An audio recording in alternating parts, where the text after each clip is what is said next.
এবার গাজায় সাহায্যকারী নৌকা ও জাহাজ থেকে গ্লোবাল সুমুদ ফ্লোটিলার মানবাধিকার কর্মীদের আটক করার ঘটনায় প্রতিবাদ করেছেন খোদ ইসরায়েলিরা। ৩ অক্টোবর শুক্রবার ইসরায়েলের দক্ষিণাঞ্চলের সীমান্ত এলাকায় জড়ো হয়ে প্রতিবাদ করেন শান্তিকামী ইসরায়েলি নাগরিকরা। প্ল্যাকার্ড হাতে স্লোগানে গাজার অবরোধ তুলে নেওয়ার দাবি জানান তারা। এই ঘটনায় ইসরায়েলি সেনারা প্রতিবাদকারীদের ছত্রভঙ্গ করার চেষ্টা করে। আমরা এখানে এসেছি গাজায় চলমান গণহত্যার বিরুদ্ধে প্রতিবাদ জানাতে, একই সঙ্গে ফ্লোটিলাকে সমর্থন জানাতে যা গতকাল আটক করা হয়েছে। আমরা চাই গাজা ও পশ্চিম তীরের দমননীতি বন্ধ হোক এবং ফিলিস্তিনিদের মুক্তি দেওয়া হোক।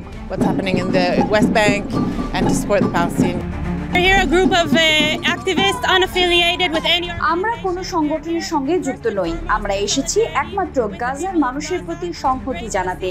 স্থল হোক বা সাগর, অবরোধ ভাঙতে হবে।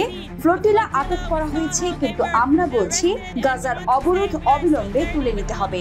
এটা অমানবিক, অবৈধ এবং অন্যায়।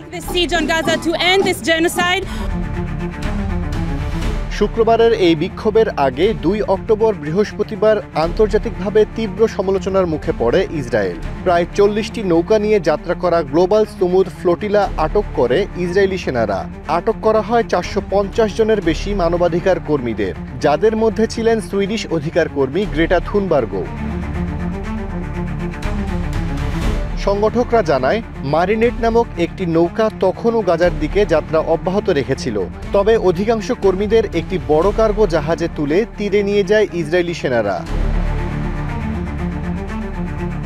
এদিকে ইসরায়েলের পররাষ্ট্র মন্ত্রণালয় জানিয়েছে, আটককৃতদের আশদোদে আনা হয়েছে এবং তারা নিরাপদ ও সুস্থ আছেন।